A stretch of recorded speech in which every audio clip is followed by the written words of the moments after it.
شهر رمضان الذي أنزل فيه القرآن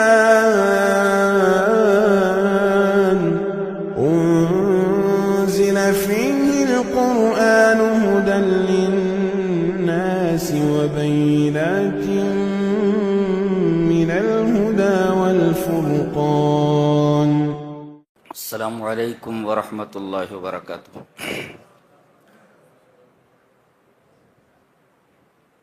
اعوذ باللہ من الشیطان الرجیم. بسم اللہ الرحمن الرحیم. الحمد للہ الذی انزل علی عبده الکتاب ولم یجعل له عوجا. سورہ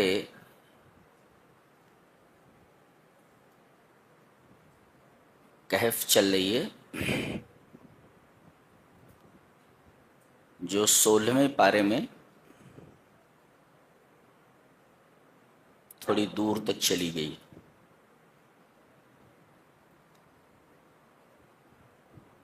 اس سورہ کریمہ میں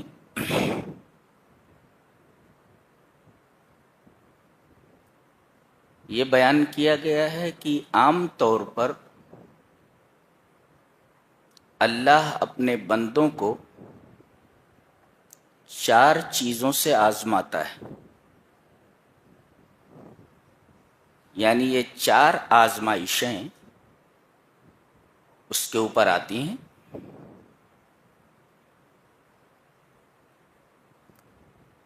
ایک ہے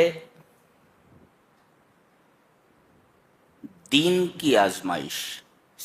فتنہ کا مطلب ہوتا ہے آزمائش. تو ایک ہوتا ہے دین کا فتنہ،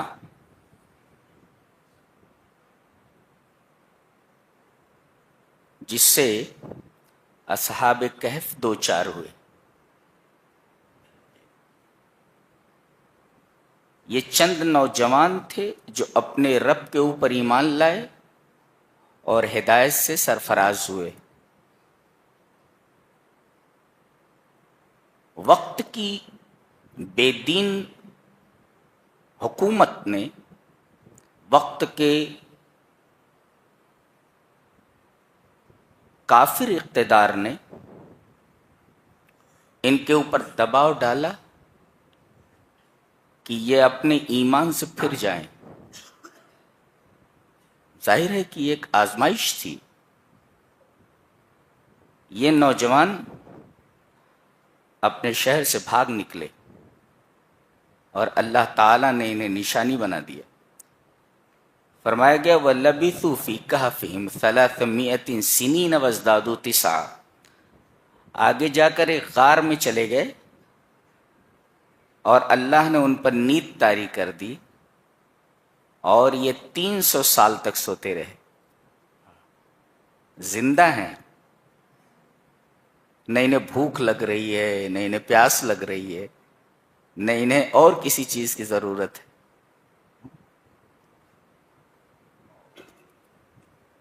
فرمایا گیا وَلَبِثُوا فِي كَهْفِهِمْ 300 سِنِينَ وَازْدَادُوا 9. یہ 300 سال تک سوتے رہے اور یہ زیادہ ہوئے 9 کے اعتبار سے. یعنی 300 اور اس پر 9 سال کا اضافہ. کیا مطلب ہے؟ مطلب یہ ہے جیسا کہ بعض لوگ اس آیت کریمہ سے استدلال کرتے ہوئے بتاتے ہیں کہ 300 سالوں میں شمسی اور قمری اوقات میں، سالوں میں 9 سال کا فرق ہوا. یعنی جو شمسی سال ہوتا ہے سورج کے اعتبار سے اور جو قمری سال ہوتا ہے چاند کے اعتبار سے، تو قمری اور شمسی اعتبار سے 300 سالوں میں 9 سال کا فرق ہوا.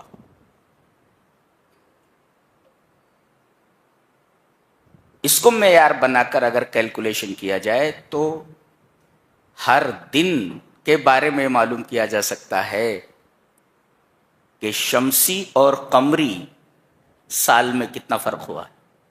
کیا بات ہے. اور جب یہ بیدار ہوئے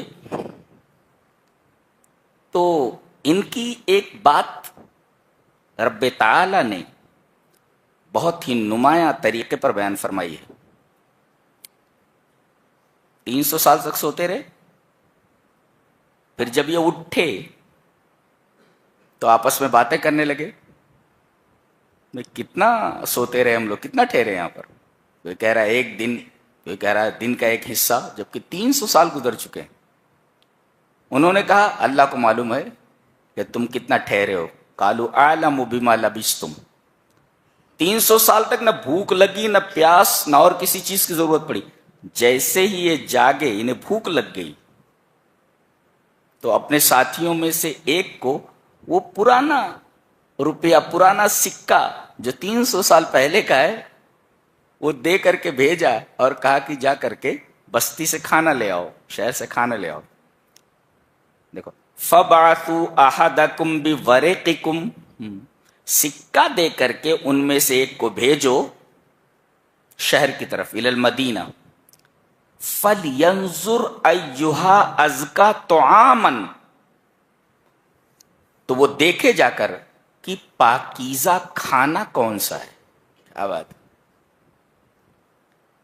اس بات کو قرآن حکیم نے بہت نمایاں طریقے پر بیان کیا. پہلے اس پر ایک مفسر کا تبصرہ دیکھیں. وہ لکھتا ہے کہ الحرام لا یکون زکیا وکثیر من الناس لا یتحری الحلال وہذا من اسباب شقاء کثیر من البیوت. کیا تبصرہ ہے. کہتا ہے کہ حرام کھانا یہ زکی نہیں ہوتا، پاک نہیں ہوتا، ناپاک ہوتا ہے. حرام کھانا، حرام جو ہوتا وہ پاک نہیں ہوتا، زکی نہیں ہوتا. اور اکثر لوگ حلال و حرام کی تمیز نہیں کرتے، حلال روزی تلاش نہیں کرتے. اس کا نتیجہ کیا ہوتا ہے؟ وَهَذَا مِنْ أَسْبَابِ شَقَاءِ كَثِيرٍ مِنَ الْبُيُوتِ، یہ شہر میں یا کسی سوسائٹی میں اکثر گھروں کی بدنصیبی اور بدحالی کا سب سے بڑا سبب ہے. یعنی اگر آدمی حلال و حرام کی تمیز نہ کرے تو اس گھر میں برکت نہیں، بدبختی آتی ہے، بے برکتی آتی ہے. کتنے لوگ ہیں اپنے آپ کو مسلمان کہتے ہیں اور سود جیسی لعنت میں ملوث ہیں. برکت کیسے آ سکتی ہے؟ ان نوجوانوں کو دیکھو، ایک کو بھیج رہے پیسہ دے کر کے کہ لا کر کے پاک کھانا ہمیں دو، ناپاک نہیں. اب ذرا سوچو کہ یہ کیا چیز لے کر بھاگے تھے؟ توحید لے کر بھاگے تھے، اور اللہ نے انہیں صلح دیا. 300 سال کے بعد جب جاگے تو کس چیز کی بات کر رہے ہیں؟ حلال کھانے کی بات کر رہے ہیں. پتہ یہ چلا کہ توحید میں اور حلال روزی میں، توحید میں اور عقل حلال میں بڑا گہرا ربط ہے. آدمی جتنا حلال کھائے گا اس کی توحید اتنی ہی زیادہ بلند ہوگی، اور جتنا حرام کھائے گا اس کی توحید اتنی ہی زیادہ خراب ہوگی اور اتنی ہی زیادہ پست ہوتی چلی جائے گی. یہ بہت ہی خوبصورت بات کہی گئی. اچھا، تو جب آدمی دین کے فتنے میں مبتلا ہو تو کیا کرے؟ اس فتنے میں مبتلا ہو جائے تو کیا کرے؟ اللہ تبارک و تعالی نے اس کا علاج بیان فرمایا ہے. 2 کام کرنے ہیں، ایک صبر اور ایک نیک لوگوں کی صحبت. برے لوگوں کی صحبت سے الگ ہو جاؤ اور صبر اختیار کرو. صبر اور نیک لوگوں کی صحبت.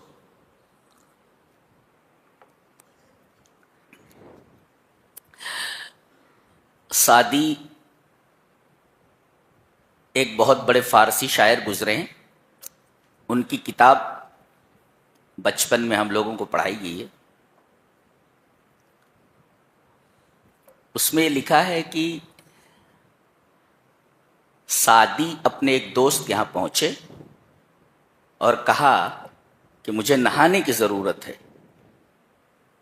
تو پہلے آج کل کے جدید طریقے والے صابن تو تھے نہیں، اس نے ایک خوشبودار مٹی لا کر دی. پہلے عورتیں بھی اسی مٹی سے نہاتی تھی، بالوں میں لگا لیتی جس سے جوئیں وغیرہ نکل جاتے تھے. اب تو طرح طرح کے صابن آ گئے. تو اس نے ایک خوشبودار مٹی لا کر کے دی کہ اسی سے نہا لو. تو لکھتے ہیں کہ گلے خوشبوئے در حمام روزے رسید از دست محبوب بدستم بدو گفتم کی مشکی یا عبیری کی از بوئے دلاوے دے تو مستم بگفتا من گلے ناچیز بودم ولیکن مدت باگل نشستم جمال ہم نشی در من اثر کرد وگرنا من ہما خاکم کے ہستم. بہت پیاری بات کہی. کہہ رہے ہیں کہ ایک خوشبودار مٹی میرے دوست نے مجھے نہانے کے لیے دی، صابن کے طور پر استعمال کرنے کے لیے. اور میں حمام میں گیا تو مٹی مہک رہی تھی. تو میں نے اس سے پوچھا کہ تم مشک ہے یا عبیر ہے؟ اس لیے کہ میں تیری دلاویز خوشبو سے مست ہو گیا ہوں. تو مٹی ہے اتنی خوشبودار ہے؟ تو بدو گفتم کی مشکی یا عبیری، میں نے اس سے پوچھا کہ تو مشک ہے یا عبیر ہے کہ میں تیری دلاویز خوشبو سے مست. تو اس نے کہا کہ میں ایک ناچیز مٹی تھی لیکن ایک مدت تک میں پھول کے ساتھ رہی ہوں، تو میرے ہم نشین کے جمال نے میرے اندر اثر کر دیا، ورنہ میں وہی مٹی کی مٹی ہوں، پھول کے ساتھ رہی ہوں. تو اچھی صحبت اختیار کرو. کسی لوہار کے پاس بیٹھو گے تو ایک تو کالا دھواں تمہاری ناک کے ذریعے پیٹ میں جائے گا، اور ہو سکتا ہے کہ تمہارے کپڑے جل جائیں کہ بھٹی سے چنگاریاں اٹھ رہی ہیں. لیکن اگر کسی خوشبو بیچنے والے عطار کے پاس بیٹھو گے تو اگرچہ تم خوشبو نہ خریدو مگر تمہیں اس کی خوشبو ملتی رہے گی. تو صحبت نیکاں اختیار کرو. بتایا گیا وَاصْبِرْ نَفْسَكَ مَعَ الَّذِينَ يَدْعُونَ رَبَّهُمْ بِالْغَدَاةِ وَالْعَشِيِّ يُرِيدُونَ وَجْهَهُ، تم صبر کرو اور ان لوگوں کے ساتھ رہو جو اپنے رب کو صبح و شام پکارتے ہیں اور اس کی رضا چاہتے ہیں، انہی کے ساتھ رہو. تو اگر آدمی دین کے فتنے میں مبتلا ہو تو علاج یہ ہے کہ وہ صبر کرے اور اچھے لوگوں کی صحبت اختیار کرے. یہ اور دوسرا فتنہ ہے مال کا فتنہ. مال کے فتنے کے تعلق سے یہاں ایک نوجوان کا واقعہ بیان کیا جا رہا ہے کہ ایک مومن نوجوان ہے جس کا دوست کافر ہے، اور اس کافر دوست کے 2 باغ ہیں انگوروں کے، اور باغ کے چاروں طرف کھجوروں کے درخت ہیں، اور بیچ میں جو جگہ ہے خالی وہاں کھیتی ہو رہی ہے. وَكَانَ لَهُ ثَمَرٌ، اور یہ باغ دونوں کے دونوں بڑے پھل دیتے تھے. نوٹوں میں کھیل رہا تھا، رولنگ ان منی، بالکل نوٹوں میں کھیل رہا تھا. تو اس کا دوست اس سے ملنے کے لیے آیا، کہا کہ چل اپنا فارم ہاؤس دکھاتا ہوں، اپنا باغ دکھاتا ہوں. دکھایا. فقال لصاحبه وهو يحاوره انا اكثر منك مالا واعز نفرا. یہ کافر دوست اپنا باغ دکھاتے ہوئے اپنے مومن دوست سے کہتا ہے، وهو يحاوره، بات کرتے ہوئے، انا اکثر منك مالا واعز نفرا، میں مال کے اعتبار سے تجھ سے زیادہ ہوں، میرے پاس تجھ سے زیادہ مال ہے. واعز نفرا، اور میرے پاس لوگوں کی تعداد بہت ہے، نفری بہت ہے، کام کرنے والے بہت ہیں، میرے رشتے دار بہت ہیں، بہت سے میرے بیٹے ہیں، نفر.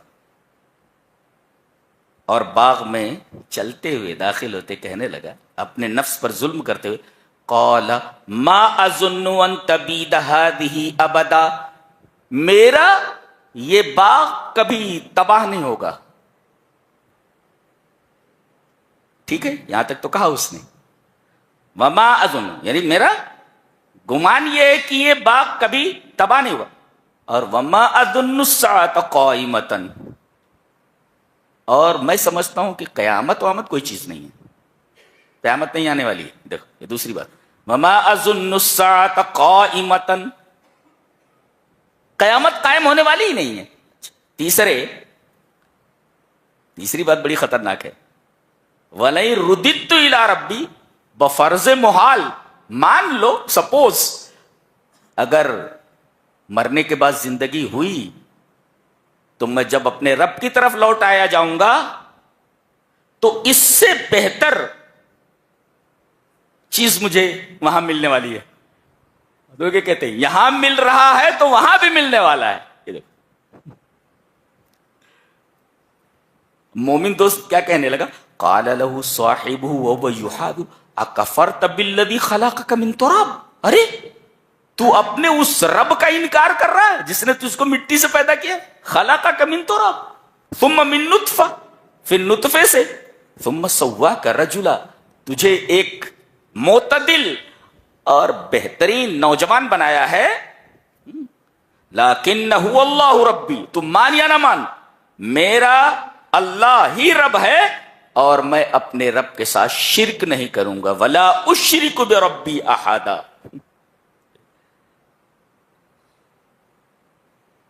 تجھے تو یہ کہنا چاہیے تھا باغ میں داخل ہوتے وقت، ولولا اذ دخلت جنتک قلت ما شاء اللہ لا قوت الا باللہ، یہ بولنا چاہیے تھا تجھ کو کہ جو کچھ ملا یہ اللہ کی دین ہے. اللہ کہتے ہیں کہ اس باغ کے اوپر اللہ کا عذاب آیا اور پورا باغ تباہ ہو گیا. اور یہ ہاتھ ملتے رہ گیا، ہاتھ ملتے. فاصبح یقلب کفیہ، افسوس سے اپنے ہاتھ مل رہا تھا، پورا باغ تباہ ہو گیا. تو یہ ہے مال کا فتنہ. مال کے فتنے میں مبتلا ہو کر کے آدمی شرک کرنے لگتا ہے، یہاں تک کہ مرنے کے بعد کی زندگی کا انکار کر دیتا ہے اور اللہ کی دی ہوئی نعمتوں کو اپنی محنت کا ثمرہ اور اپنی محنت کا نتیجہ سمجھتا ہے. وہ یہ کہتا ہے کہ محنت میں نے کی، باغ میں نے لگائے، بیچ میں اللہ کہاں سے آ گیا. تو جب مال کے فتنے میں آدمی مبتلا ہو تو اس کا علاج کیا ہے، اس فتنے کا علاج کیا ہے؟ کہا کہ اس فتنے کا علاج یہ ہے کہ دنیا پر غور کرے کہ ان الدنیا تزول ولا تبقى، کہ دنیا باقی رہنے والی نہیں ہے، فانی ہے. کتنا بھی پیسہ آدمی کے پاس ہو ایک دن اس دنیا سے چلے جانا. وہی فرمایا گیا وَاضْرِبْ لَهُمْ مَثَلَ الْحَيَاةِ الدُّنْيَا كَمَاءٍ أَنزَلْنَاهُ مِنَ السَّمَاءِ فَاخْتَلَطَ بِهِ نَبَاتُ الْأَرْضِ فَأَصْبَحَ هَشِيمًا تَذْرُوهُ الرِّيَاحُ وَكَانَ اللَّهُ عَلَى كُلِّ شَيْءٍ مُقْتَدِرًا. کیا بات ہے. کہا کہ دنیاوی زندگی کی مثال پانی کی طرح ہے جو آسمان سے نازل ہوئی، زمین کے پودوں سے ملی اور پھر اس کے بعد پودے اگے اور اس کے بعد کھیتی چورا چورا ہو گئی. تو آدمی مال کے فتنے میں اگر مبتلا ہو تو دنیا کے اوپر غور کرے کہ دنیا فانی ہے، یہ ہمیشہ رہنے والی نہیں ہے تیرے ساتھ. یہ تو اس عورت کی طرح ہے جس کا ہر رات ایک شوہر ہو. جی سعدی نے بالکل صحیح کہا ہے، نہ لائق بود عیش با دل برے کہ ہر بامدادش بو شوہر. ایسی دنیا سے، ایسی چیز سے دل لگانا بالکل درست نہیں ہے، ایسی عورت سے، ایسے محبوب سے دل لگانا بالکل درست نہیں جس محبوب کا ہر رات ایک شوہر ہو. یہ دنیا ایسی ہی ہے. اور اس کی مثال پانی سے دی گئی ہے. جی پانی کی خصوصیت یہ ہے کہ وہ ٹھہرتا نہیں ہو. اگر کہیں ٹھہرا بھی رہے تو ہوا چلنے کی وجہ سے مستری ہوتا ہے, ایسے لہریں پیدا ہوتی رہتی. اور کسی نے سچ کہا ہے کہ یہ دنیا پانی کی طرح ہے اور تمہاری زندگی ایک کشتی کی طرح ہے. یہ تمہاری زندگی کی کشتی پانی کے اوپر چل رہی ہے. جب تک پانی نیچے ہے تب تک تم بھی محفوظ ہو اور کشتی بھی محفوظ ہے. اگر پانی کشتی کے اندر آ گیا تو کشتی بھی ڈوب جائے گی, تم بھی ڈوب جاؤ گے. تو دنیا کو دنیا کی اوقات میں رکھو. دنیا کو اگر کشتی میں لے آؤ گے زندگی کی تو تم بھی چلے جاؤ گے اور ایک کشتی بھی چلی جائے گی. تو دنیا فانی ہے, پانی سے تشبیہ دی گئی اس کی. کیا کتاب ہے, سبحان اللہ.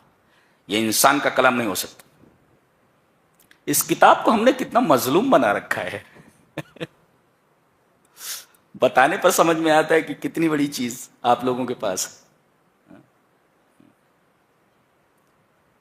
تو آدمی دنیا کے فتنے میں مبتلا ہو, مال کے فتنے میں مبتلا ہو تو دیکھے کہ یہ مال ہمیشہ تیرے ساتھ رہنے والا نہیں ہے. یہ تیری ڈگری ہمیشہ تیرے ساتھ رہنے والی نہیں ہے. جب تک زندہ کہتے ہیں ڈاکٹر صاحب السلام علیکم, مر گیا تو کہتے ہیں لاش کو اٹھاؤ. اب ڈاکٹر نہیں بولتے اس کو, کہتے ہیں لاش کو اٹھاؤ.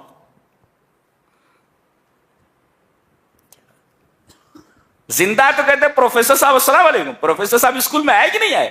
مر گئے کہنے لگے کہ اس لاش کو کب اٹھانے والے ہو, جنازہ کب اٹھایا جانے والا ہے. یہ نہیں کہتے پروفیسر صاحب کو کب اٹھانے والے ہو. پروفیسری ختم ہو گئی یہاں پہ, ڈاکٹری ختم ہو گئی یہاں پہ, انجینئرنگ ختم ہو گئی. اس پوائنٹ پر آنے کے بعد سب کچھ فنش ہو جاتا ہے اور ہم اسی کی طرف بڑھ رہے ہیں. The life is going to finish. کہانی ختم ہونے جا رہی ہے ہر ایک کی. جی وہاں تک پہنچنا والا. تو مال کے فتنے میں مبتلا ہو تو دنیا پر غور کرے, دنیا کی بے ثباتی پر. شیلے کی نظم میں نے پڑھی تھی, کہتا ہے the flower that smiles today tomorrow dies, all that we wish to stay comes and does fly. کیا بولتے, چلیے اس کو ایک آیت کریمہ کے تناظر میں دیکھیں گے اس کو. جی اور پھر تیسرا فتنہ ہے علم کا فتنہ. جیسے حضرت موسیٰ علیہ السلام نے ایک دفعہ تقریر فرمائی تو ایک آدمی نے کہا کہ آپ دنیا کے سب سے بڑے عالم ہیں, عالم اہل الارض, دنیا کے سب سے بڑے عالم ہیں. کہا کہ ہاں. اللہ کو ان کی یہ ادا پسند نہیں آئی. کہا کہ رخت صبر باندھو, میرا ایک بندہ مجمع البحرین پر رہتا ہے, دو دریاؤں کے سنگم پر, ملو پتہ چلے گا کہ علم کسے کہتے ہیں. اپنے ایک ساتھی غالباً یوشع ابن نون ہے, ساتھ میں لے کر کے چلے اور کہا کہ پتہ کیسے لگے گا کہ وہ ملیں گے کہاں. کہا کہ زنبیل میں تلی ہوئی مچھلی لے لو, یہ مچھلی تمہیں بتا دے گی کہ تمہیں ملنا کہاں ہے. چلے فلما بلغا مجمع بینہما نسیا حوتہما فاتخذ سبیلہ فی البحر سربا. وہ زنبیل وانوں رکھا تھا, وہ تلی ہوئی مچھلی نکل کر کے پانی میں چلی گئی. کیا بات ہے, تلی ہوئی مچھلی نکل کر پانی میں چلی گئی. ہمارا رب کیسا ہے اللہ, تلی ہوئی مچھلی کو زندہ کر کے پانی میں بھیج دیتا ہے. سبحان اللہ. اللہ تیری عظمت کے قربان, تیری ربوبیت کے قربان, تیری رحمت کے قربان. کیسا ہمارا رب ہے. تلی ہوئی مچھلی نکل کر کے دریا میں چلی گئی.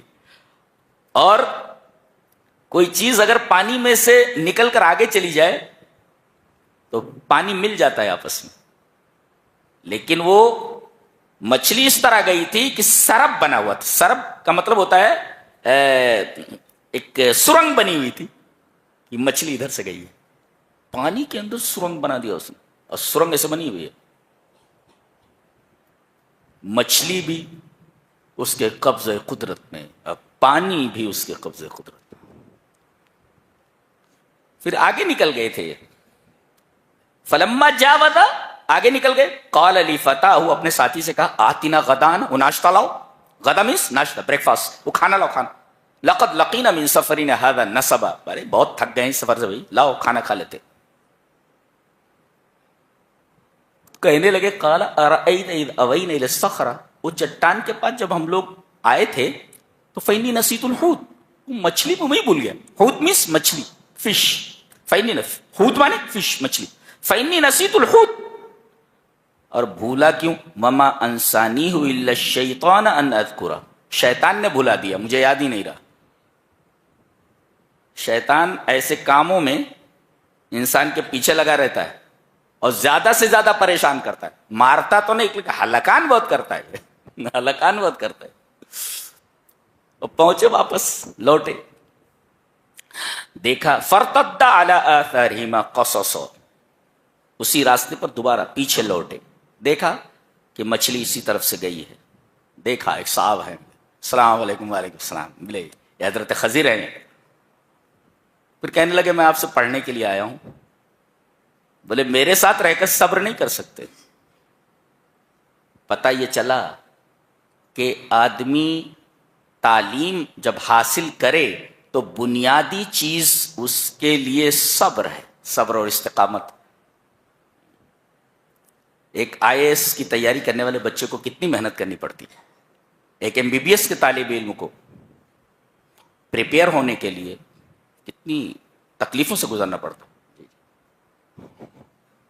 میرے بارے میں کہا جاتا ہے کہ میں ایک IAS آفیسر لڑکے سے زیادہ محنت کرتا ہوں، زیادہ پڑھتا ہوں،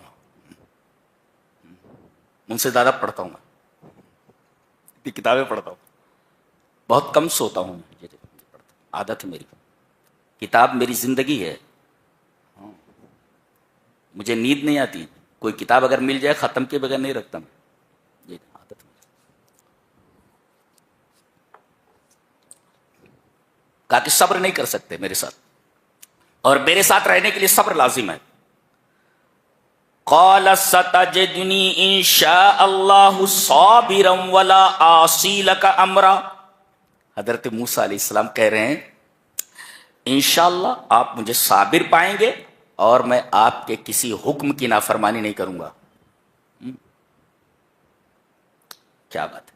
کالج میں آپ جب فارم بھرتے ہیں نا تو آپ کو سائن کرنا پڑتا ہے کہ آپ اسکول کے تمام قواعد و ضوابط، رولز اینڈ ریگولیشنز کے پابند ہوں گے. دیکھو یہاں ایک ہی ٹکڑے میں بتا دیا گیا ولا اعصی لک امرا، میں اس پیپر پر سائن کرتا ہوں. کتاب ہے. کہا کہ دوسری شرط یہ ہے قال فإن اتبعتنی فلا تسألنی عن شیء حتی احدث لک منہ ذکرا. کوئی بھی چیز میں کروں تم سوال نہیں کرو گے یہاں تک کہ میں خود ہی نہ بتا دوں کہ میں نے ایسا کیوں کیا. سوال نہیں کرو گے تم، ٹھیک ہے. یہ کہہ چکے ہیں کہ بھئی میں آپ کے کسی حکم کی نافرمانی نہیں کروں گا. دونوں چلے. اب ایک کشتی میں سوار ہو کر کے اس پار جانا ہے، دریا کے کنارے آئے، چڑھ گئے. حتی اذا رکبا فی السفینۃ خرقھا، جیسے ہی یہ کشتی میں پہنچے اس کے تختے اکھاڑنے لگے. حضرت موسیٰ نے دیکھا کہ خضر اس کشتی کے تختے اکھاڑ رہے ہیں، سب اس کو توڑ پھوڑ رہے ہیں. برداشت نہیں کر سکے. قال اخرقتھا لتغرق اہلھا، ارے آپ اس کے تختے اکھاڑ رہے ہیں، سوراخ کر رہے ہیں، آپ کشتی والوں کو ڈبونے کا ارادہ رکھتے ہیں. دیکھو انہوں نے کہا کشتی والوں کو، یہ نہیں کہا کہ ہم کو ڈبانے کے لیے. پتہ یہ چلا کہ جو انبیاء ہوتے ہیں، جو بڑے لوگ ہوتے ہیں، انہیں اپنے سے زیادہ دوسروں کی فکر ہوتی ہے. کیا تعلیم ہے، دیکھا کیا تعلیم. ایک ٹکڑے کے اندر تعلیم دے دی گئی کہ جینا ہوتا ہے اصلی جینا جو دوسروں کے لیے جیا جائے. اپنے لیے تو کتا بھی جی لیتا ہے جی. اصل جینا ہے کہ دوسروں کے لیے جیا جائے، دوسروں کے دکھ درد کو بانٹا جائے. یا آپ مسجد میں آتے ہیں، نماز تو کہیں بھی ہو سکتی تھی، آپ کو بلا عذر مسجد میں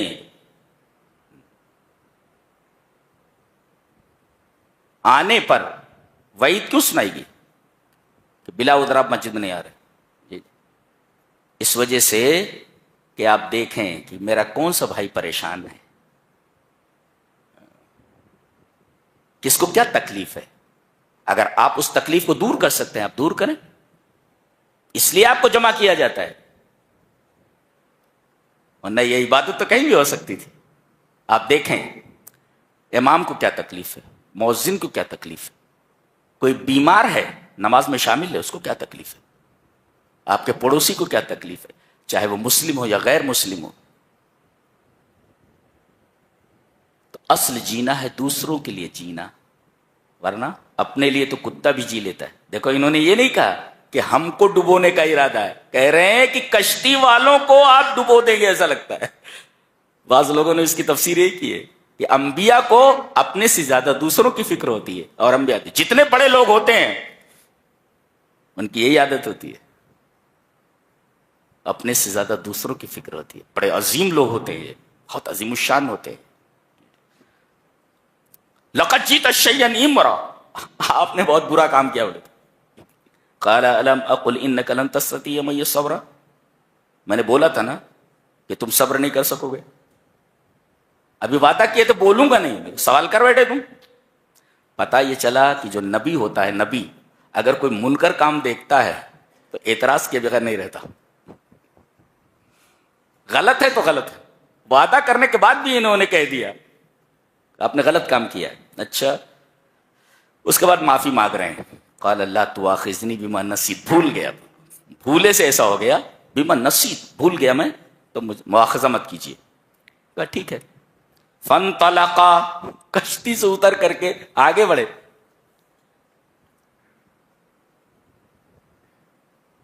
دریا کے اس پار جب پہنچے تو دیکھا ایک لڑکا کھیل رہا ہے، پکڑا، اس کی گردن مروڑ دی، مار کر کے پھینک دیا ایک طرف۔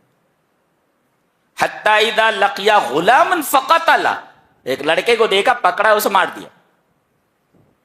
قال اقتلت نفسا زکیۃ بغیر نفس لقد جئت شیئا نکرا، پھر بول پڑے گا، اس لیے کہ کوئی غلط کام دیکھ کر نبی چپ نہیں ہو سکتا۔ بظاہر یہ قتل ناحق تھا، ایک بچے کو مار دینا۔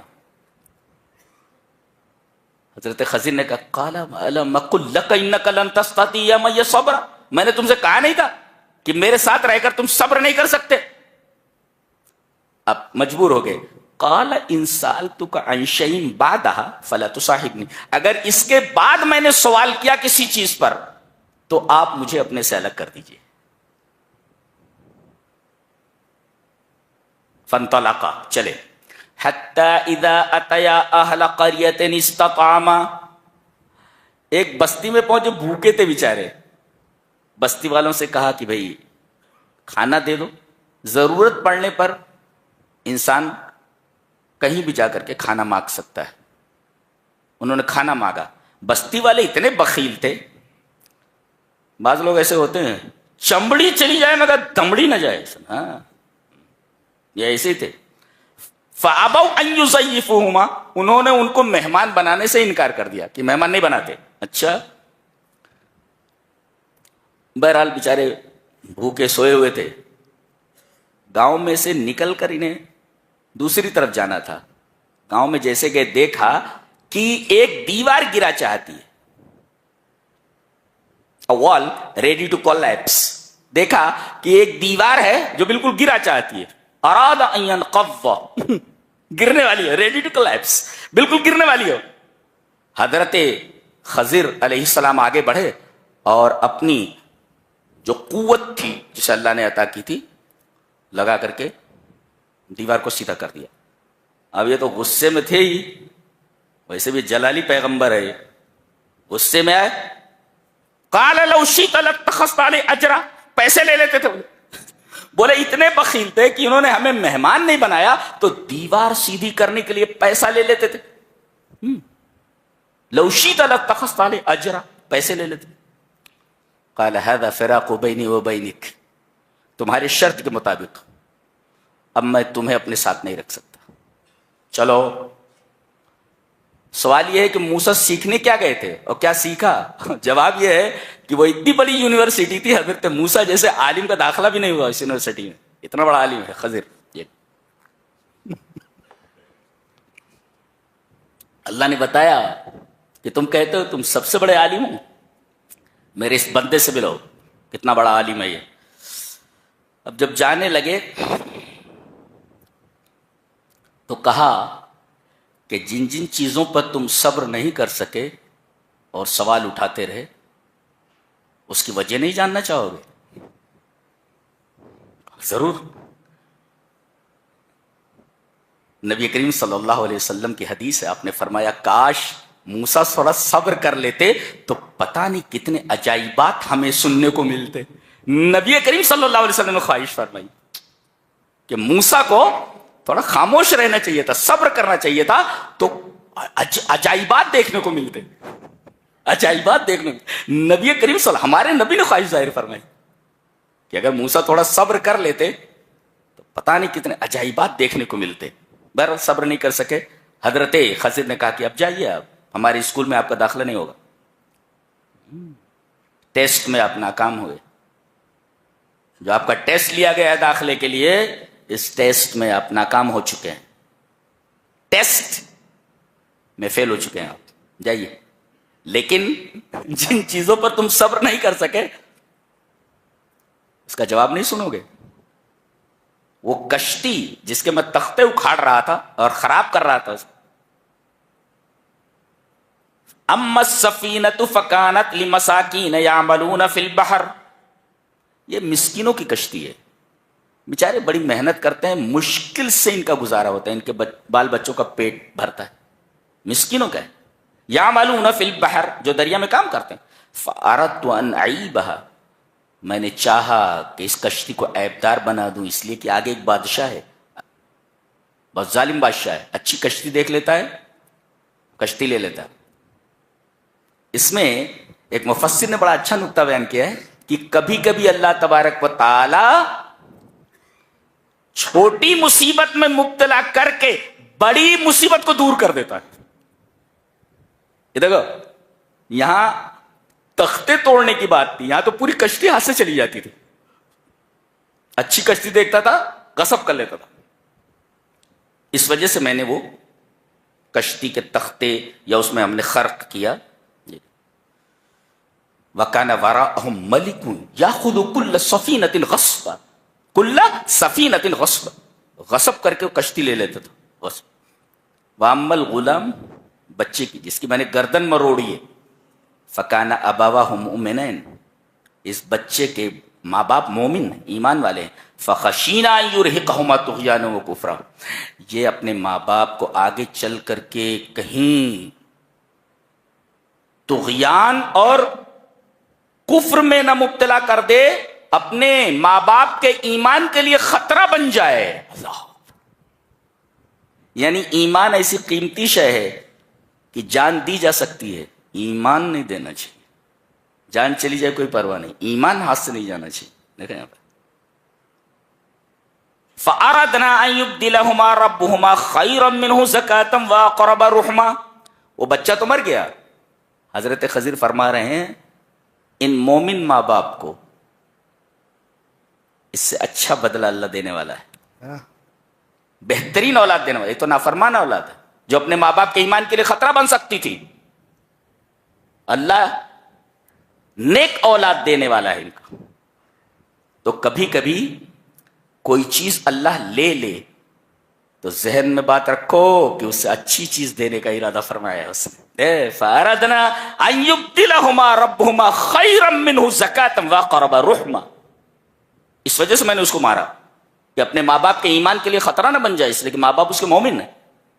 اور یہ دیوار جو میں نے سیدھی کی، وَأَمَّا الْجِدَارُ فَكَانَ لِغُلَامَيْنِ يَتِيمَيْنِ فِي الْمَدِينَةِ، اس شہر کے اندر یہ گھر جس کی یہ دیوار تھی جس کو میں نے سیدھا کیا، یہ دو یتیم بچوں کی ہے اور اس کے نیچے خزانہ گڑا ہوا ہے. وَكَانَ أَبُوهُمَا صَالِحًا، ان کا باپ نیک تھا.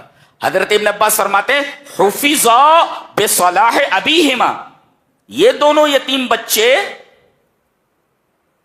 اپنے باپ کے مال سے محروم نہیں ہوئے. حضرت خضر کے ذریعے وہ مال اللہ نے بچا دیا, کیونکہ ان دونوں یتیم بچوں کا باپ نیک تھا. پتہ یہ چلا کہ نیکیاں نسلوں میں متوارث ہوتی ہیں. باپ نیک ہو تو باپ کی نیکی کا فائدہ بچوں کو ملتا ہے, اور باپ برا ہو تو اس کی برائی کا نقصان بچوں کو بھگتنا پڑتا ہے. یہ قاعدہ ہے. یہ ہم لوگ اپنے بچوں کے لیے بینک بیلنس بنانے کے چکر میں ہیں. تم اچھے بنو, اللہ تبارک و تعالیٰ خود تمہارے بچوں کے لیے بینک بیلنس تیار کر دے گا.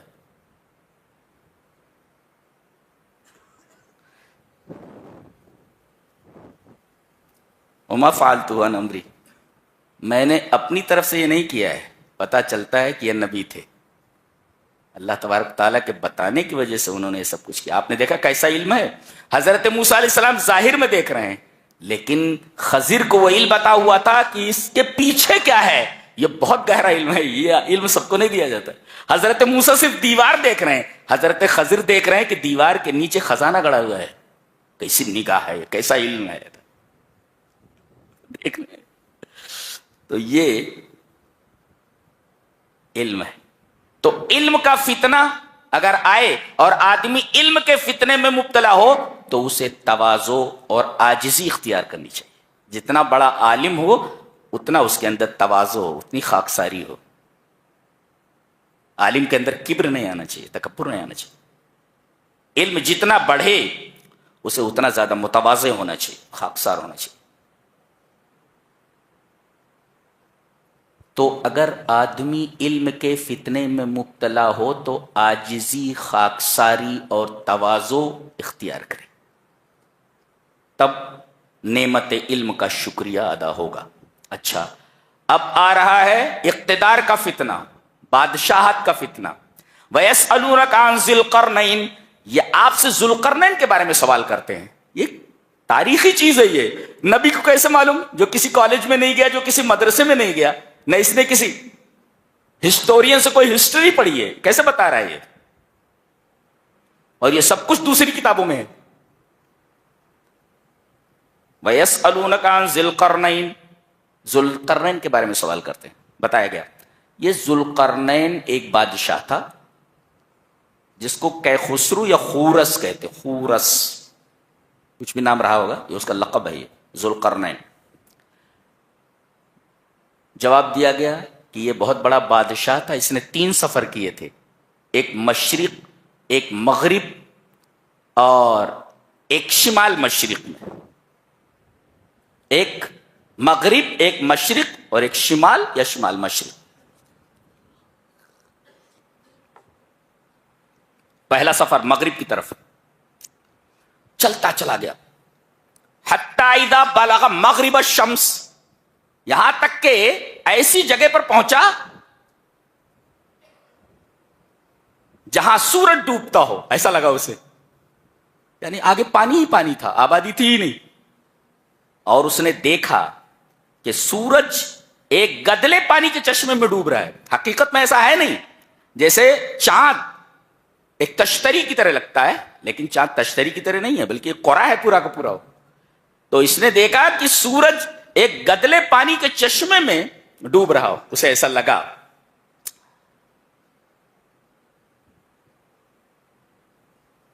وہاں ان لوگوں سے کہا کہ دیکھو یہاں مل جل کر کے رہو, ایک دوسرے پر کوئی ظلم نہیں کرے گا, اور توحید کو اپنی زندگی میں لاؤ, اس لیے کہ سب سے بڑا ظلم شرک ہے. قلنا یا ذا القرنین اما ان تعذب واما ان تتخذ فیہم حسنا قال اما من ظلم فسوف نعذبہ, جو بھی ظلم کرے گا اس کو سزا دوں گا. تو یہ مغرب کا سفر ہے.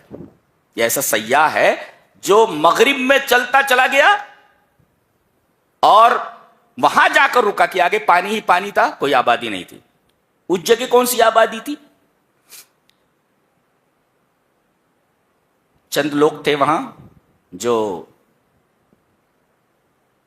کوئی شریعت اور کوئی عقیدہ ان کے پاس نہیں تھا, آپس میں لڑتے بھیڑتے رہتے تھے, ظلم کرتے رہتے تھے ایک دوسرے پر. اس نے ڈانٹا ان کو, کہا کہ مل کر کے رہو اور ایک دوسرے پر کوئی ظلم نہ کرے.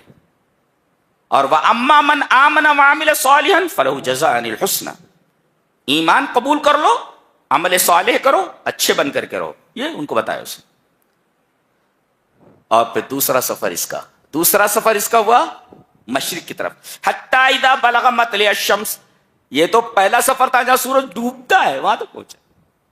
اور دوسرا سفر جہاں سورج نکلتا ہے، ایسا لگتا ہے جیسے نکل رہا ہے یہاں سے، وہاں پہنچا. تو دیکھا کہ وہاں پر ایک ایسی قوم رہ رہی ہے جو گھر نہیں بناتی. ان کے اور سورج کے درمیان کوئی چیز حائل نہیں ہو رہی، کوئی پردہ نہیں ہے. ہو سکتا ہے ننگے رہے ہوں، بہت ساری جگہوں پر لوگ ننگے رہتے، مرد عورت سب ننگے رہتے، ننگے تھے. ان کے اندر کوئی تہذیب و تمدن نہیں، تو کوئی سویلائزیشن نہیں تھا ان کے پاس. پھر اس کے بعد یہ شمال کی طرف روانہ ہوا اور ایسی جگہ پر پہنچا جہاں ایک درہ تھا. اس درے کے دوسری طرف سے یاجوج ماجوج آ کر متمدن اور مہذب آبادیوں کے اوپر حملہ کرتے تھے اور لوٹ مار کر کے چلے جاتے تھے. یہ وہاں پہنچا تو لوگوں نے اس سے ریکویسٹ کی، کہا کہ اس درے کو بند کر دیجیے آپ، تاکہ یاجوج ماجوج کے فتنے سے ہم محفوظ ہو جائیں. اس نے کہا کہ مین پاور چاہیے ہمیں، آدمی دو، بقیہ پیسہ ہم دیتے ہیں. ایک سد تیار کی اس نے، اور پھر ایسی سد تھی کہ یاجوج ماجوج پر چڑھ بھی نہیں سکتے، اس کو توڑ بھی نہیں سکتے، تو سوراخ بھی نہیں کر سکتے. یاجوج ماجوج کون ہے پتہ نہیں، اس لیے کہ اللہ تبارک و تعالی کی بیان کردہ بعض باتیں اپنے ظہور میں وقت کی منتظر ہیں. جب ظاہر ہوگا تو پتہ چل جائے گا اچھا یہ یاجوج ماجوج. ابھی قیاس آرائی نہیں کی جا سکتی کہ روس والوں کو یاجوج ماجوج کہا جاتا ہے یا کہیں پہ ہے، کیا کہیں پر ہیں یہ جی، اپنے وقت پر ظاہر ہو جائیں گے. پتہ چل، ہم نہیں تو ہماری نسلیں دیکھ لیں گی کون ہے. تو قرآن حکیم کے بعض بیان کردہ واقعے اپنے ظہور میں وقت کے منتظر ہیں. وقت جب آئے گا تو پتہ چل جائے گا کہ یہ کون ہے اور کہاں رہتے تو کدھر سے نکلیں گے یہ. بہرحال وہ درے کو اس نے بند کر دیا. یہ بادشاہ تھا. آدمی کو اللہ جب بادشاہت دے، اقتدار دے، تو اسے کیا کرنا چاہیے؟ اقتدار کے فتنے سے محفوظ رہنے کے لیے کیا کرے؟ اس نے کہا رحمت من ربی، اس نے کہا کہ یہ میرے رب کی طرف سے رحمت ہے. یہ میرے رب کی طرف سے رحمت ہے، یہ جو اللہ تبارک تعالی نے مجھے عطا کیا ہے. تو آدمی کو جب اللہ اقتدار دے تو اقتدار کو اللہ کی رحمت سمجھے، اور رحمت سمجھتے ہوئے لوگوں کی خیر خواہی دن رات کرتا رہے. اس کا یہ کام ہے. جب یہ رحمت ہے تو لوگوں پر رحم کرے، لوگوں کی خیر خواہی کرے. آج تو ووٹ مل جاتا، اس کے بعد نظر ہی نہیں آتے کہاں گئے، چلے کہاں گئے جی. تو اقتدار میں آدمی جب آ جائے تو اسے اللہ کی طرف سے رحمت سمجھنا چاہیے کہ اقتدار اللہ کی رحمت ہے اور ہمیں لوگوں کے اوپر رحم کرنا چاہیے. آگے سورہ مریم،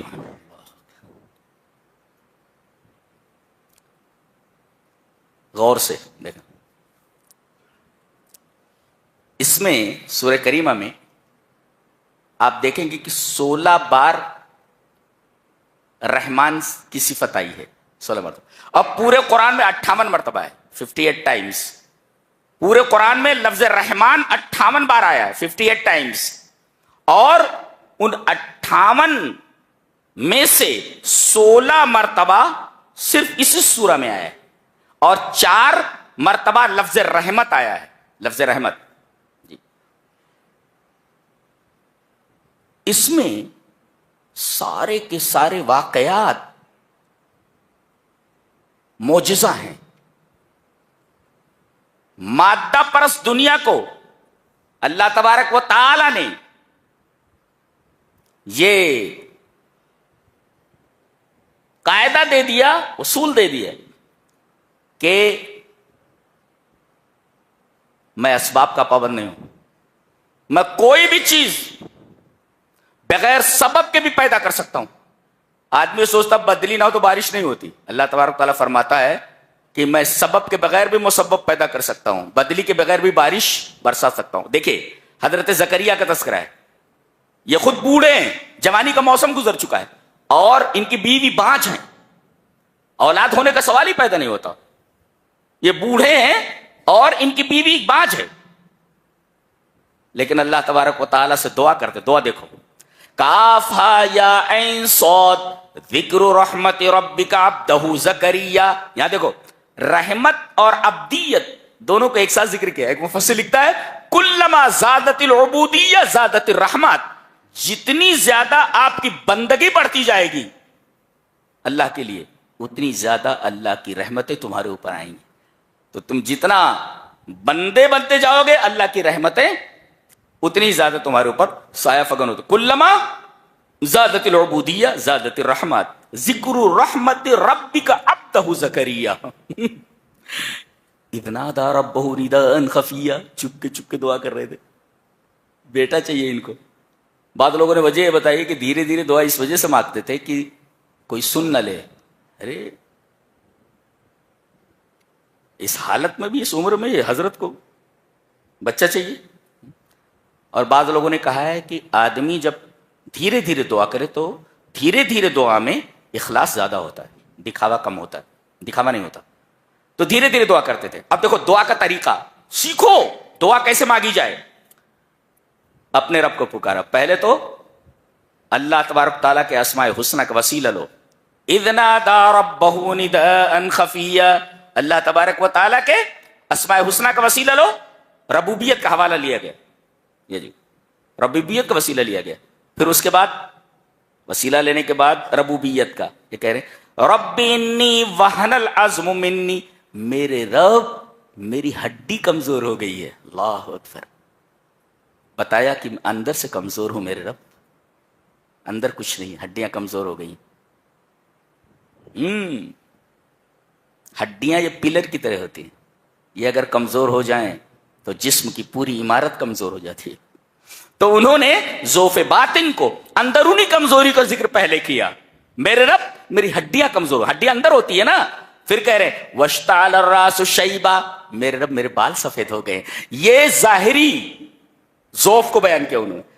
اندر سے میری ہڈیاں کمزور ہیں اور اوپر سے میرے بال سفید ہو گئے میرے رب. یہ ظاہری کمزوری اور یہ باطنی کمزوری. باطنی کمزوری ہے کہ میری ہڈیاں کمزور، اور ظاہری کمزوری یہ، ظاہری ذوف یہ کہ میرے بال سفید ہو چلے ہیں.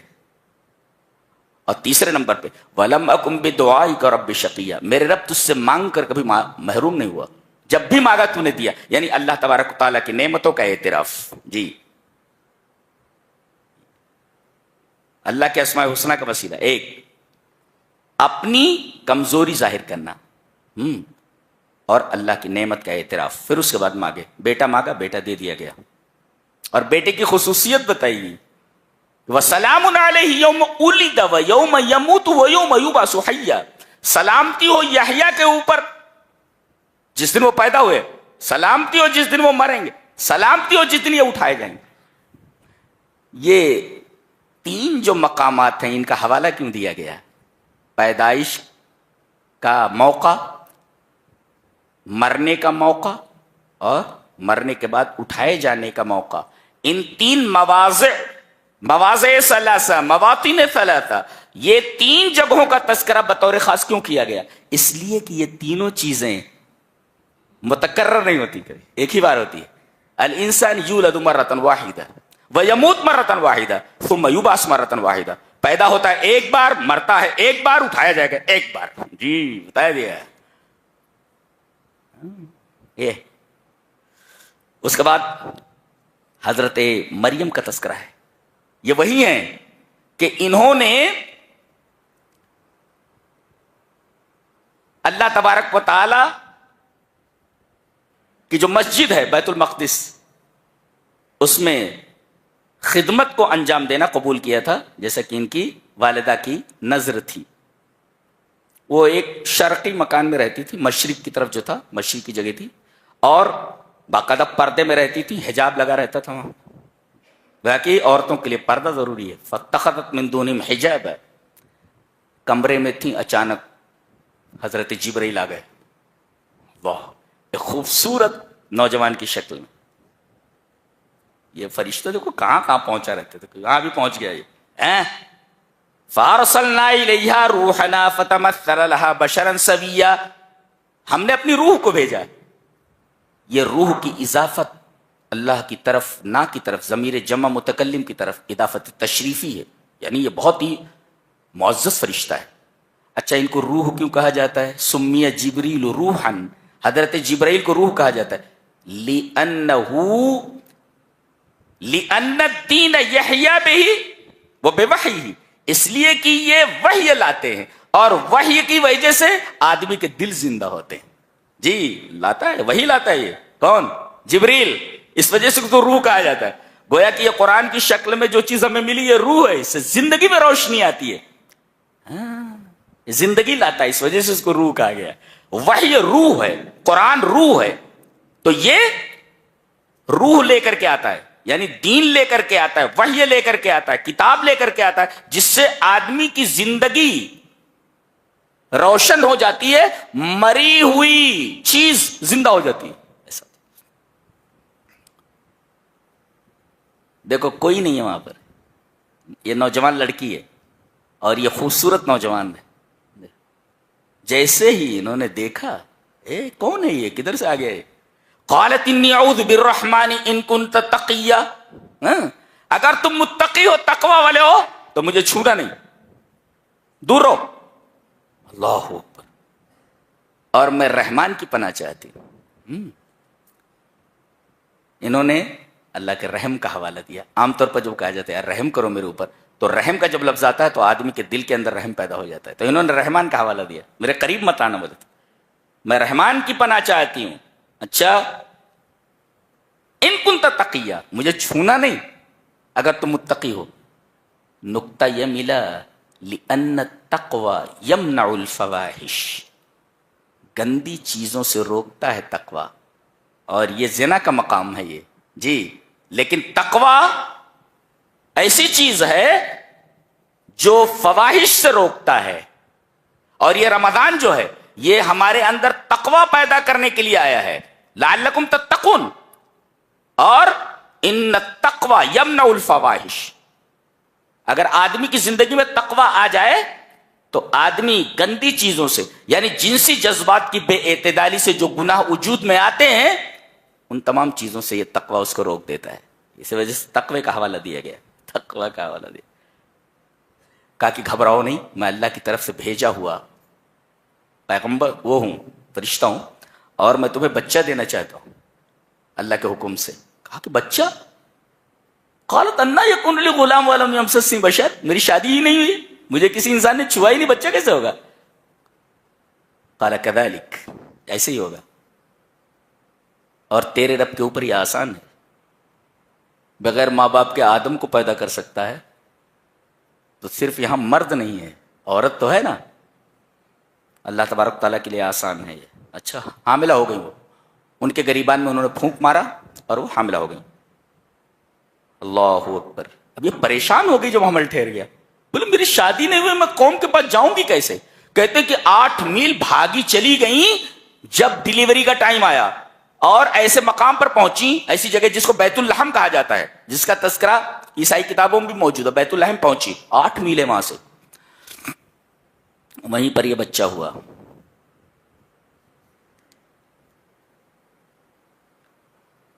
بھوک لگی ہے، پیاس ہے. اللہ تبارک و تعالیٰ نے ریتیلے میدان کے اندر ایک چھوٹی سی نہر جاری کر دی. کہا کہ پی پانی. ریگستان میں نہریں کہاں ہوتی ہیں جی. اور بھوکی تھی. ایک ٹنڈ منڈ کھجور کا درخت تھا، پتے بھی نہیں تھے، کچھ نہیں تھا. کہا کہ اس کو ہلاؤ، اس کو ہلاؤ، اس میں تو کچھ ہے ہی نہیں.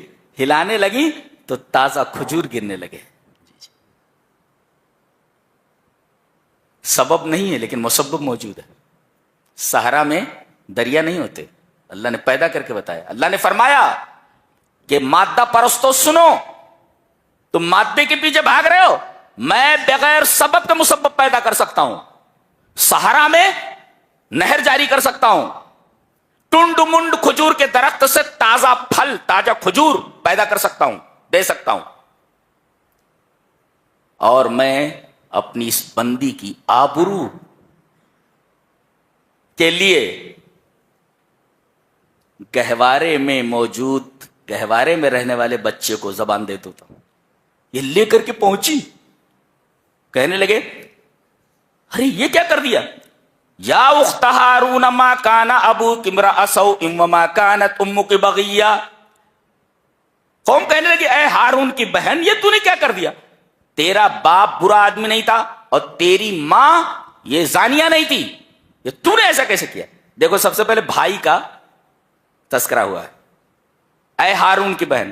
پتہ یہ چلا کہ بہنوں کے اوپر سب سے زیادہ نگاہ بھائیوں کو رکھنا چاہیے، یہ بتایا گیا.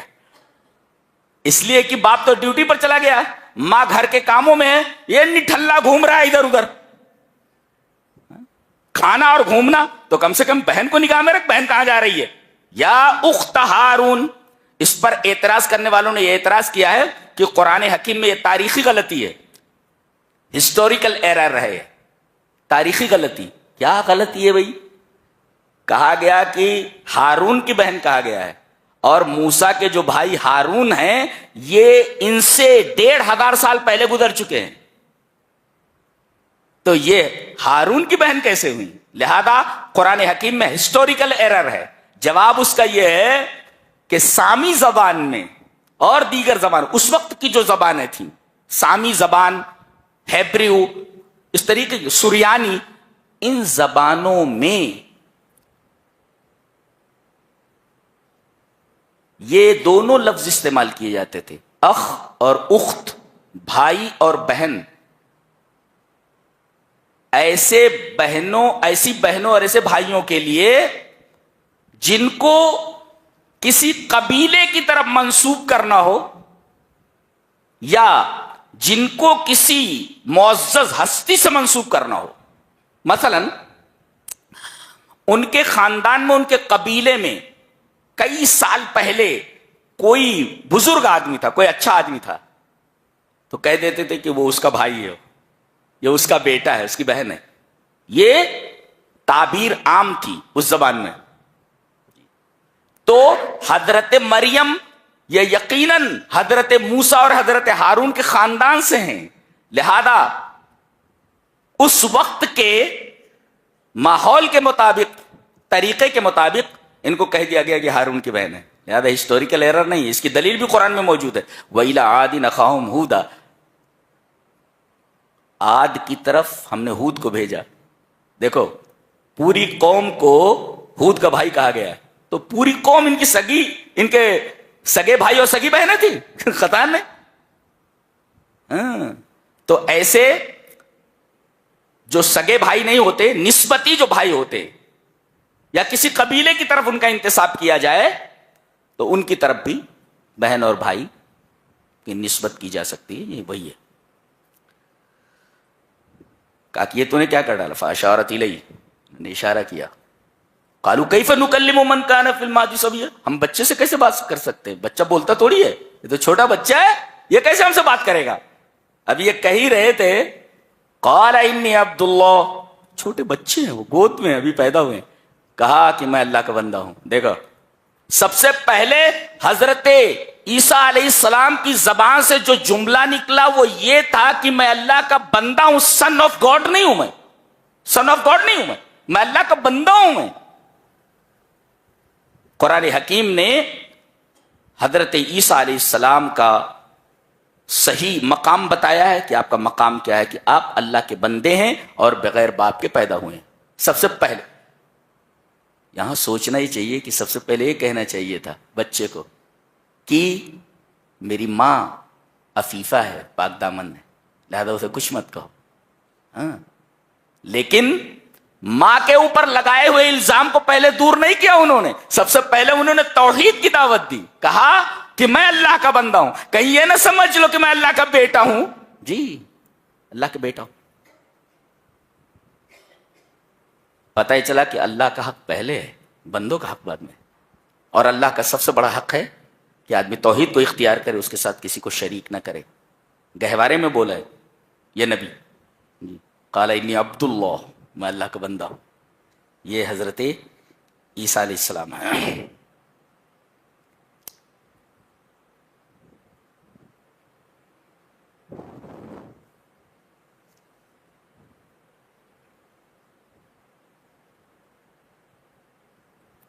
یہاں ترکی بترکی ایک سوال کا جواب دیا جا رہا ہے. سوال بہت اہم ہے. کیا جب میں مر جاؤں گا تو دوبارہ زندہ کر کے اٹھایا جاؤں گا؟ جی یہ سوال ہے. سوال جس ٹیک میں ہے جواب اسی انداز سے دیا گیا. فرمایا گیا وَيَقُولُ الْإِنسَانُ أَإِذَا مَا مِتُّ لَسَوْفَ أُخْرَجُ حَيًّا. جواب أَوَلَا يَذْكُرُ الْإِنسَانُ أَنَّا خَلَقْنَاهُ مِن قَبْلُ وَلَمْ يَكُ شَيْئًا. اب دیکھ رہے ہیں انداز بیان دیکھ رہے ہیں. سوال جس انداز سے کیا گیا ہے جواب بھی اسی انداز سے دیا گیا ہے. سوال کیا ہے؟ وَيَقُولُ الْإِنسَانُ انسان یہ بولتا ہے اِذَا مَا مِتُّ جب میں مر جاؤں گا تو لَسَوْفَ أُخْرَجُ حَيًّا تو میں کیا بعد میں اٹھایا جاؤں گا؟ یہ سوال ہے. جواب أَوَلَا يَذْكُرُ الْإِنسَانُ أَنَّا خَلَقْنَاهُ مِن قَبْلُ وَلَمْ يَكُ شَيْئًا. اس اعتراض کرنے والے انسان کو یہ معلوم نہیں کہ ہم نے اس کو پیدا کیا جبکہ وہ کچھ نہیں تھا. تو نتھنگ سے ہم نے سم تھنگ کیا, اب ہم اس کو نتھنگ کرتے تو دوبارہ سم تھنگ کیوں نہیں کر سکتے؟ اس لیے کہ پہلی چیز بنانا مشکل ہوتی ہے, بنا کر کے اگر بگڑ جائے تو دوبارہ اس کو بنانا آسان ہوتا ہے. کیا لیکن انداز کتنا پیارا ہے. دیکھیں یہ باس بعد موت کی دلیل دی گئی ہے. جس انداز کا سوال ہے اسی انداز سے جواب ہے. وَيَقُولُ الْإِنسَانُ أَإِذَا مَا مِتُّ لَسَوْفَ أُخْرَجُ حَيًّا. سوال جواب أَوَلَا يَذْكُرُ الْإِنسَانُ أَنَّا خَلَقْنَاهُ مِن قَبْلُ وَلَمْ يَكُ شَيْئًا. کیا پیارا انداز ہے بات کرنے کا. سبحان اللہ, کمال کی کتاب ہے, کمال کی کتاب. اس کے بعد سورہ طٰہٰ ہے. سورہ طٰہٰ کے بارے میں یہ جان لیں کہ اللہ تبارک تعالیٰ نے ارشاد فرمایا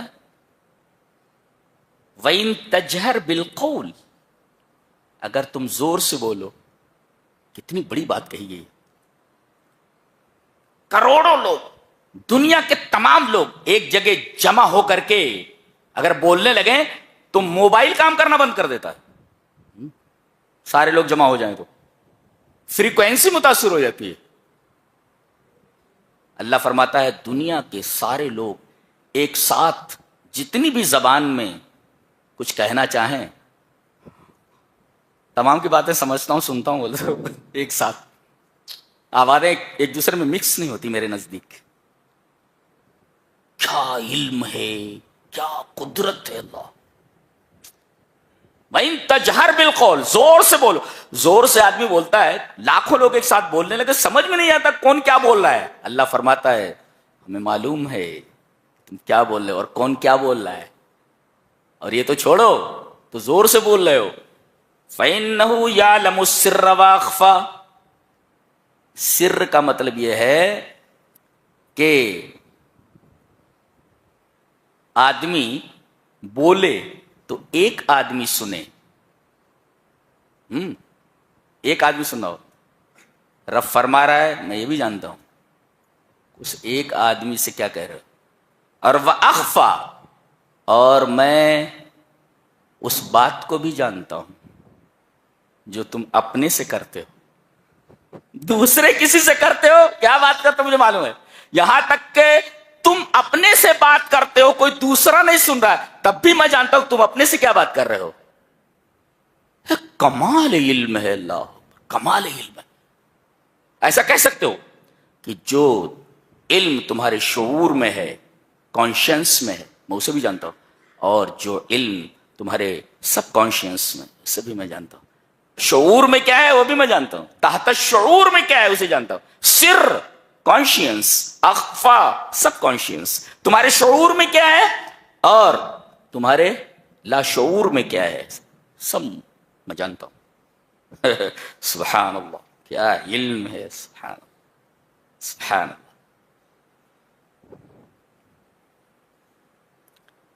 ایک نقطہ بڑا پیارا ہے یہاں پہ.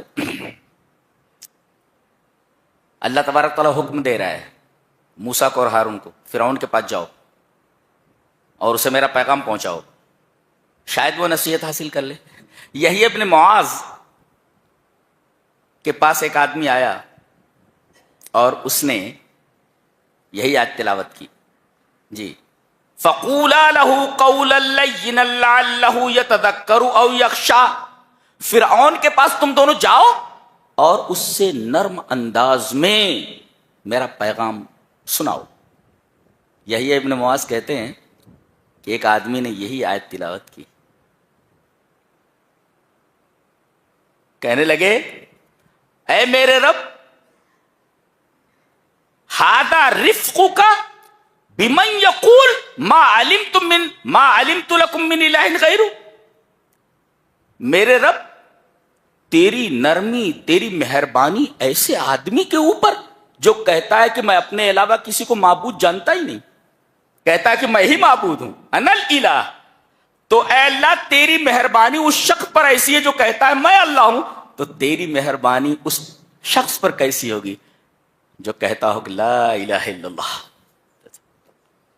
کتنی پیاری بات کہی. میرے رب تیری مہربانی ایسے شخص پر جو کہتا ہو انا اللہ، میں اللہ ہوں، تو اس آدمی پر تیری مہربانی کیسی ہوگی جو کہتا ہو لا الہ الا اللہ. جی کہنے لگے کہ یہ تیری مہربانی ایسے آدمی کے اوپر ہے جو کہتا تھا انا ربکم الاعلی، میں تمہارا سب سے بڑا رب ہوں، تو تیری مہربانی اس شخص پر کتنی ہوگی جو سجدے میں جا کر کہتا ہو سبحان ربی الاعلی. اللہ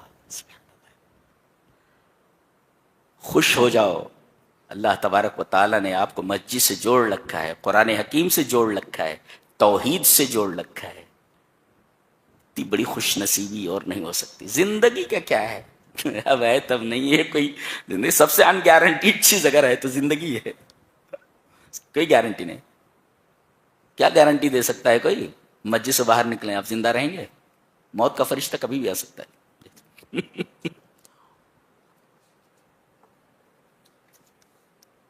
کیا بات ہے، زندگی بنانے والی کتاب ہے یہ، زندگی بنا دیتی. اس کے بعد سامری کا تذکرہ. سامری جب موسیٰ علیہ السلام بنی اسرائیل کو لے کر کے نکلے اور دریا کے اس پار ہو گئے اور فرعون اپنے لشکر کے ساتھ ڈوب گیا، تو بنی اسرائیل کے ساتھ ساتھ یہ سامری نام کا آدمی یہ بھی ساتھ ہو لیا. در حقیقت یہ منافق تھا، جی منافق تھا. اور یہ ایک قبیلہ سامرا کا رہنے والا تھا، قبیلے کا نام تھا سامرا، اس وجہ سامری کہا جاتا. یا ایک بستی کا نام سامرا تھا، اس کی طرف منسوب ہو کر کے اس کو سامری کہا جاتا. قبیلے کا نام تھا سامرا، اس وجہ سے اسے سامری کہا جاتا. یا گاؤں کا نام سامرا تھا، جیسے کرنول کرنولی، تو ایسے سامرا گاؤں تھا سامری کہا جاتا. یہ منافق تھا. حضرت موسیٰ علیہ السلام جب کوہ طور پر اللہ نے بلایا تورات دینے کے لیے، اس کو موقع مل گیا. حضرت ہارون علیہ السلام منع کرتے رہے، لیکن اس نے تمام زیورات جمع کر کے، کہتے ہیں کہ یہ زیورات بنی اسرائیل نے فرعونیوں سے ادھار لیے تھے اور بھاگتے ہوئے دے نہیں پائے تھے، تو کہہ رہے تھے کہ یہ جو ہمارے لیے جائز نہیں ہے. لہذا اس بدماش نے وہ سارے زیورات جمع کر لیے اور ان کو پگھلا کر کے ایک بچڑا بنایا، اس طریقے سے کہ بچڑے کے منہ میں سے ہوا جاتی اور اس کے بعد جب باہر نکلتی تو خوار یعنی جیسے بیل کی آواز ہوتی ہے اس سے نکلتی تھی. اور کہنے لگا اے بنی اسرائیل یہ تمہارا معبود ہے اور موسیٰ کے بھی معبود یہی ہے. یہ تمہارا بھی معبود ہے، موسیٰ کے بھی معبود ہے. فقالوا ھذا الہکم و الہ موسیٰ، موسیٰ کے بھی معبود، تمہارا بھی معبود ہو، موسیٰ کے بھی معبود. حضرت موسیٰ علیہ السلام جب تورات کی تختیاں لے کر ادھر آئے تو دیکھا پوری کی پوری قوم مشرک ہو چکی ہے، بچڑے کے پوجنے میں اور بچڑی کے پرستش میں لگی ہوئی. بارے غصے کے ان کے ہاتھ سے تورات کی تختیاں گر گئیں. شرک کو دیکھ کر کے حضرت موسیٰ علیہ السلام جلال میں آ گئے اور پہلے تو اپنے بھائی کی داڑھی پکڑ لی، ہارون کی. بیچارے قال یا ابن ام لا تاخذ بلحیتی ولا براسي، سر کے بال پکڑ لی اور داڑھی پکڑ لی. کہنے لگے اے میری ماں کے بیٹے، چلیے، یہ بھائی نہیں بول رہے، اے میرے بھائی مجھے چھوڑ دے، اے میری ماں کے بیٹے. ایسا ہوتا ہے, ماں کا حوالہ دے دو تو آدمی ٹھہر جاتا ہے, آدمی رک جاتا ہے. امی کا حوالہ آ گیا, یبن اما, اے میری ماں کے بیٹے. انہوں کیا کہنے چاہیے, بھیا مجھے چھوڑ دو. اے میری ماں کے بیٹے کہہ رہے, ماں کا حوالہ دے رہے, مجھے چھوڑ دو.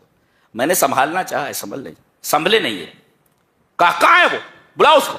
آیا, قال فما خطبک یا سامری, کیا جال بوال ہے تیرا یہ سب, کیا پھیلا رکھا ہے تو نے یہ سب. اما بتاتا ہوں تجھے. کہا کہ یہ جو تیرا بچڑا ہے سونے کا بنا ہوا, اس کو تو میں پہلے جلاتا ہوں اور جلا کر کے اس کے دریا میں پھینک دیتا ہوں, ایک. اور دنیا میں تیری جو سزا ہوگی وہ یہ ہے کہ تو آبادی میں رہ ہی نہیں سکتا. اگر تجھے کوئی چھو دے تو چھونے والا بھی بخار میں مبتلا ہو جائے گا اور تو بھی بخار میں مبتلا ہو جائے گا. لہذا یہ بھاگ کر جنگل میں چلا گیا اور وہیں ادھر ادھر گھومتا رہتا تھا اور گھومتے گھومتے مر گیا وہ. کچھ لوگ آتے اسے چھونے کے لیے تو بھاگتا تھا, لا میساس, don't touch me, touch me not, touch me not, لا میساس, مجھے چھونا نہیں. اس لیے کہ جو چھوتا وہ بھی بخار میں مبتلا ہو جاتا اور یہ بھی بخار میں مبتلا ہو جاتا. تو اس مشرک کی زندگی تڑپ تڑپ کر کے گزری ہے. اور جہاں تک اس بچڑے کی بات تھی, حضرت موسیٰ علیہ السلام نے کہا وانظر الی الہک الذی ظلت علیہ عاکفا, جس کا اعتکاف کیے بیٹھے تیرے اپنے معبود کی, میں کیا کرتا ہوں, لنحرقنہ, اسے جلا دے. اس میں بھی معجزہ ہے. سونا جلتا نہیں ہے کبھی, سونا جلتا نہیں ہے, اور گرم کرنے کے بعد اس کا وزن بھی کم نہیں ہوتا. یہاں جلا دیا گیا, ہاں سونا جلتا نہیں ہے. اور اسے ریزہ کر کے, ریزہ ہوتا ہی نہیں ہو جلانے سے, اور نہ اس کی قیمت گھٹتی ہے نہ اس کا وزن گھٹتا ہے جلانے کے بعد. یہ عجیب و غریب میٹل ہے یہ. اللہ, ثم لننسفنہ فی الیم نسفا, پھر دریا میں پھینک دیتا ہوں ریزہ کر کے, راکھ بنا کر کے. راکھ ہوتا ہی نہیں, راکھ بنا کر کے اسے میں دریا میں پھینک دوں گا. ارے سونا راکھ بنتا ہی نہیں جلانے کے بعد, اس کا وزن کم نہیں ہوتا. معجزے کا ظہور ہوا, اور وہ بھی ایسے گھومتا گھامتا وہ مر گیا. وہ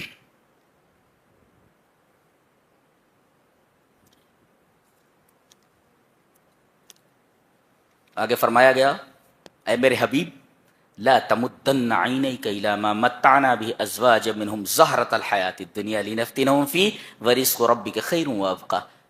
میرے حبیب, اللہ تبارک تعالیٰ اپنے رسول کو مخاطب کر کے بولتا ہے کہ ہم نے جو دنیا والوں کو نعمتیں عطا کی ہیں, جو عیش اور جو آرام عطا کیا ہے, جو مال و دولت, اس کی طرف آنکھیں پھیلا کر مت دیکھو, آنکھیں پھیلا کر مت دیکھو.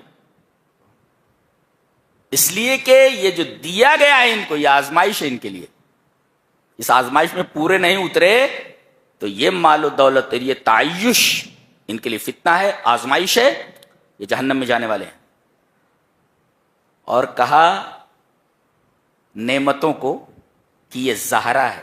زہرا مانے پھول. اللہ, اور پھول کے بارے میں آپ کو معلوم ہے, وہی میں کہنے جا رہا تھا جو شیلے نے کہا ہے. کیا کہتا ہے, the flower that smiles today tomorrow dies, all that we wish to stay comes and does fly. یعنی یہ پھول, the flower that blooms and then fades away.